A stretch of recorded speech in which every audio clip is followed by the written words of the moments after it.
Temple Church of London has witnessed milestones in English history. The purpose of this video is to share with you our experience visiting the Temple Church 15th September 2024.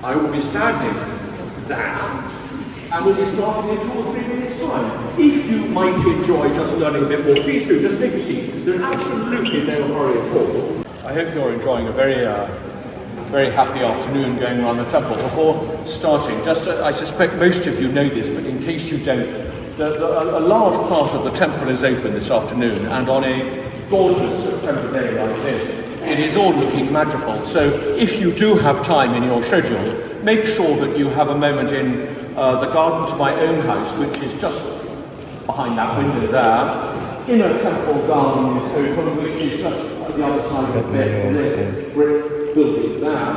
And Middle Temple Hall, a fabulous building from the 1570s, is just over 200 yards that way.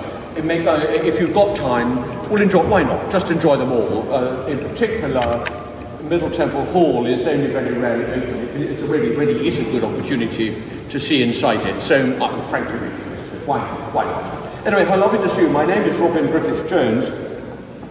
I rejoice in the faintly absurd medieval title of the Reverend and Valiant Master of the Temple. It is, thank you, ma'am, a bit of respect. It is true in absolutely no respect at all. I'm simply the vicar of this very beautiful church. My predecessor 800 years ago, who ran the Knights Templar in England, would undoubtedly have been a man each time of conspicuous personal valour. I have never said boo to a goose, but frankly it's a good title, so if you've got it, flaunt it. I've inherited 3 things from my predecessors. The title is one, not bad. I have to admit that the second is frankly rather better, which is my house.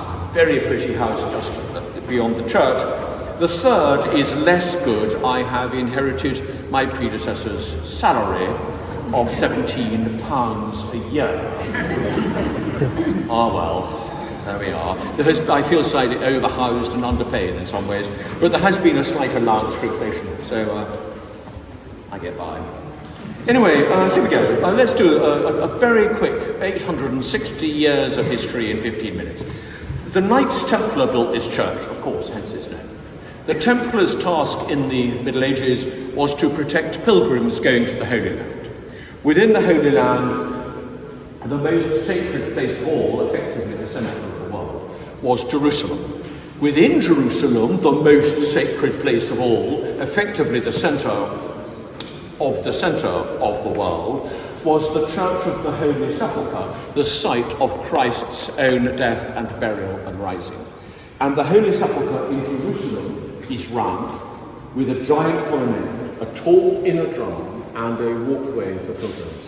When the Templars built this church, the round church, they were recreating the shape and thereby the sanctity of the sepulchre itself. When 10 minutes ago you walked through that door into the church, you were, in the medieval mind, walking out of London and into Jerusalem. It would have been extraordinarily special. You will see that it's got a round-topped romanesque doorway and windows, but the arcade is Gothic. Many of you will know that the Gothic arch has the huge advantage over the round-topped arch, that the Gothic arch sends the weight of the stone down the columns. You can put a far greater weight of stone above it without the keystone collapsing. And this was built in 1162. These Gothic arches may be the very first Gothic arches built in England. It is still pretty transitional. It feels quite dark and castellated and fortified with thick walls and small windows and chunky columns.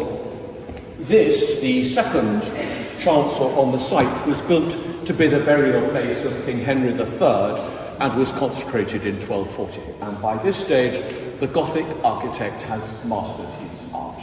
Razor-thin walls, huge windows, flooded with light, narrow columns, wide span of arches. The building just lifts your spirits to come into it. And that's exactly what it was expected to do. And this is, after all, not a big church, but one of its glories is that in the 40 yards from west to east, you go through the great transitional moment in all European architecture from Romanesque into Gothic. Here it is, in front of your eyes. At the risk of seeming to sidestep, but I'm not quite sidestepping, in 1214 and 15, we had a serious crisis in this country. Our King John was becoming increasingly despotic and was exacting enormous taxes from his barons, which they were refusing to pay. And it was clear that there was either going to be a compact between king and barons, or there was going to be a civil war. And for several weeks in 14 and 15, King John took refuge here in the Temple. He knew that the Templars would never let him be assassinated on their turf. He was safe here. And there was a whole series of negotiations took place here in 14 and 15, and most famously, for 10 days in January 1215, a posse of barons, fully armed and ready for war, confronted the king and demanded for the first time that he should do justice without sale or corruption in his courts. This seemingly modest demand is to this day the foundation of all our own constitutional and legal liberties, due process clauses. And they were to ensure that any subject or citizen accused of anything would have due protection under the law. The king of it was a revolutionary moment in 13th century Europe. The king, of course, refused, and it was only 6 months later that he was forced to put his seal to the Magna Carta, the Great Charter, at Runnymede, where though that clause, that demand for due process, was encoded in its two most famous clauses: no free person shall be arrested, diseased, dispossessed, exiled, imprisoned, or in any way harmed, except by the law of the land or the judgment of his peers. Clause 40, to no one will we sell, to no one will we delay or deny right or justice. Those two clauses are still on our statute book. Still. They went across to America in the late 16th century and were encoded in the Fifth Amendment to the Constitution, and they were then, in the 20th century, written into every Commonwealth common law constitution. They currently protect something like 4 billion people in the world. And the demand was first made of the king here in the Temple in January 1215. And since the round church was used as the chapter house of the order, the chances are that at least some of those negotiations took place in the round church. You are effectively sitting where the great clauses of Magna Carta were first formulated 850 years ago. It's not that way. And actually, here's a weird serendipity. The hero of Magna Carta is William Marshal, Earl of Pembroke, the most powerful baron of the realm, and he remained loyal to the king, but insisted that the king seal a charter. And he was everywhere. William Marshal was everywhere in 14 and 15. And he effectively got John to seal the charter, and when the charter was annulled by the Pope, it was William Marshal who saved both the charter and, by defeating the French at Lincoln, he saved England. This is not a Brexit talk, I promise you, but as it happens, he did save both the charter and England. And he was already over 70, and in 1219, when he died, he was buried in our round church at Westland, and his effigy still lies top left on the south side. It is one of those weird flukes of history that this is still the Church of Legal London, the lawyers of England, and here we still memorialise the man who created and saved the charter on which all of our legal and constitutional freedoms depend. It's I mean, it is just a fluke in a way, but good heavens, what a fluke, if you see what I mean. Anyway, I mustn't keep you, so let me just deal very briefly with why it is the church looks the way it does today, and then just a couple of closing comments.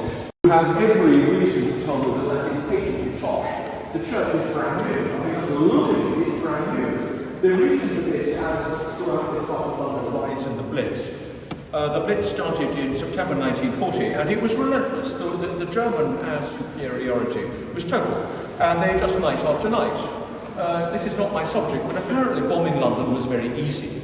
The best bombing nights, you had a low tide in the river so that the water pressure was low for the pumps, but you had a fullish moon so you could see the river, and you simply flew along the river one side or the other, dropping your bombs. You would either hit Westminster Abbey or you would hit the docks, and it didn't matter which.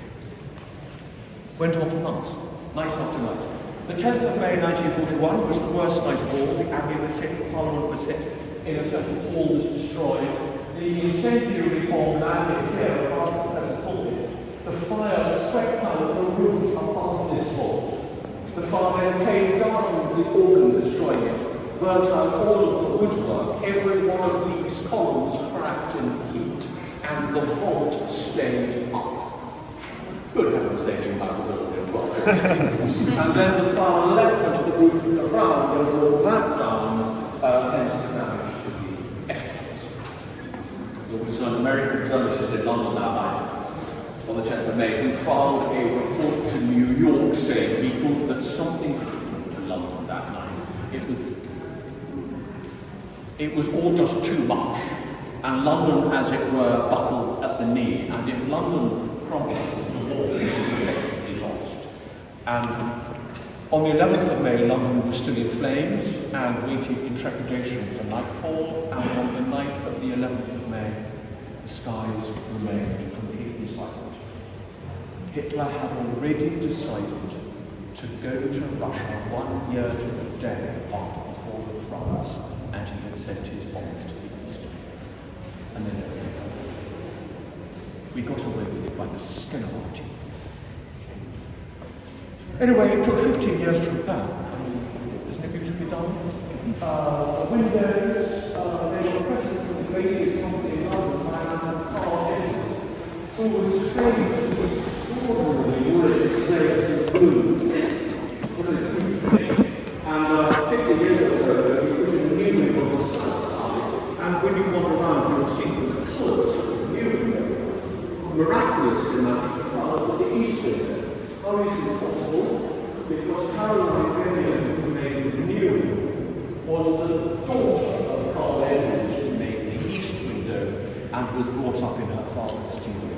She knew exactly how to do it. Gorgeous. The organ was destroyed. Here's my last story. It is a bit silly, but it is, I promise you, true. The organ was destroyed, and there were no organs in London in 1950. But we did have the most famous organist of Britain, a man called George. And before the war, had played every instrument in the UK. And on a June afternoon in 1950, on Cambridge Station, George Thornton Ball meets Lord Glentower of Glentower Castle in Scotland. Good afternoon, my lord. How is the organ in the ballroom at Glentower? Very disappointing, Francis Lord. No one plays it anymore. Do you know someone who would like it? He gave it to us. It was a present. Fabulous. 4-manual, 1920s, Harrison and Harrison, romantic instrument, absolutely gorgeous. It's one of the most beautiful organs in London, and it was a gift after all. Astonishing. Some of you will know that an organ like that, every 50 years, you have actually to take the whole thing to pieces. To do a vast MOT, if you see what I mean, and then bring it all together again. And we did this 10 years ago. Believe me, it was a very, very expensive operation. And when we had done it, because the church belongs to the Crown, we invited Her Late Majesty and the Duke of Edinburgh to the service of the organ's rededication. The church was full, of course. The organist had all 60 stops out. The church was loud. And Her Majesty was standing outside of the big door with were closed, and she says quietly, "Oh, nice to hear the Glentower organ again." Yes, Glentower is only 15 miles from our own home in Balmoral. We used to dance there when we were young. Welcome back. So, enough. Let me say two things, if I may, in closing, and then you must just carry on enjoying your afternoon. Here is the first. I hope you'll simply like wandering around the church and indeed the temple this afternoon. But actually the church really becomes itself. It becomes a different place. If we're having a service here with our fabulous choir, which sits where the candles are, you see, slap bang in the middle, congratulations, about 6 of you have just joined the Temple Church choir. Auditions will be held soon, and or one of our concerts, or one of our socio-legal discussions. The place changes, completely changes. It doesn't matter what your own traditions, background, or beliefs are. This is the Church of England. We seek no windows into anyone's souls. We just offer the place as a gorgeous, peaceful, restorative place. And when we have the choir singing and a service, it's just magical. And you are immensely welcome to come back. Always check our website, of course, but we start again in October, and it will be a joy to see you again. My second point is much more commercial, because it would be very tawdry. I am vicar after all. Here, and I'm certain that all Ellery or Steph would be extremely pleased to sell you as many copies as you would like. Here are at least 6, if not 7 books, all of which I regard as the perfect mementos of your visit to the Templar Church. All proceeds, of course, to the church, and you are most welcome to buy them. I should admit that I did write them all, so you don't really have to believe a word I say about them. In fact, this one, which tells you all and only what is true in the Da Vinci Code, it's a very slim volume. I didn't only write the book, I also wrote the blurb on the back of it saying what a very, very good book it is. So if I were you, I wouldn't leave a word of it. But anyway, my colleagues are delighted to send you anything you might like as a memento. Meanwhile, could I just say what a joy it is to see you. Enjoy the rest of your afternoon in and around the temple, and it'll be a great pleasure to see you back. Ladies and gentlemen, thank you very much indeed. Thank you.